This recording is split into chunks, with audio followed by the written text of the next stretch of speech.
Hello, and welcome back to English Made Easy, the podcast where we have real conversations in easy English so you can learn to speak more naturally. I'm Andrew. And I'm Penny. You can also watch this episode and read the transcript on our website, so make sure you check it out. So, Penny, how are you today? Did you have a smooth journey to the studio? I'm good, thanks. And yes, surprisingly, everything went smoothly this morning. That doesn't happen often, so I'm in a great mood. How about you? Same here. No delays, no crowds, no chaos.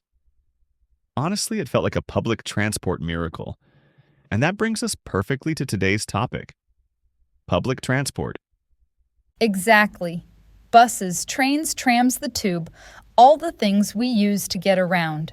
Public transport can be incredibly useful, but sometimes incredibly stressful.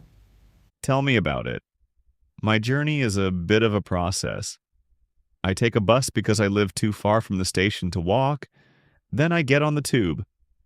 That's our underground train system. And finally, I walk the last part. Mine's similar, except I don't take the bus. I walk to the station, take one train, switch lines, and walk again. When everything works, it's quick.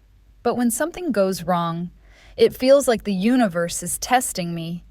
Nothing tests me more than a platform that's absolutely heaving. Heaving is a great word.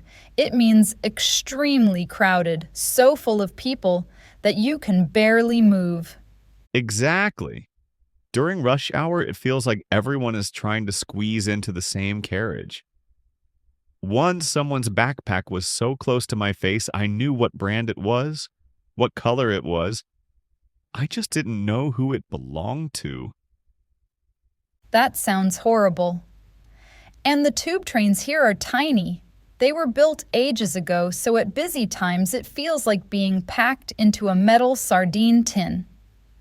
True, but to be fair, the tube is convenient.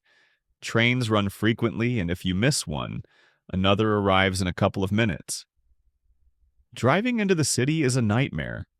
Traffic, parking, petrol prices, absolutely not worth it. Agreed. So, what about buses? Do you like them? Sometimes they're comfortable when the roads are clear, but the moment there are roadworks, construction on the roads, everything slows down. A 20-minute journey becomes 50. And buses have this strange habit. They disappear for ages, and then three show up at the same time. That's called bus bunching, when delays cause buses to arrive together. It's not a common everyday phrase, but it's great vocabulary if you live in a big city. Definitely. Now, what about long journeys? How do you feel about trains for traveling to other cities? I love them. They're relaxing. You sit, listen to music, stare out of the window, and watch the scenery change. It's peaceful. It sounds lovely. I've never done a long train journey, but you're convincing me. You should try one. I once traveled across 3 countries by train. It took a few days, but it felt like being in a film. Eating with friends, waking up somewhere new, and watching landscapes change. Completely unforgettable.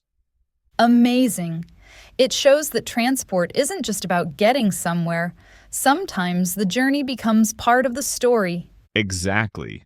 When public transport works well, it's efficient, affordable, and surprisingly enjoyable.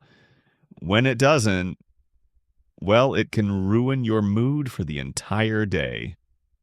Okay, before we finish, let's recap some important vocabulary from today.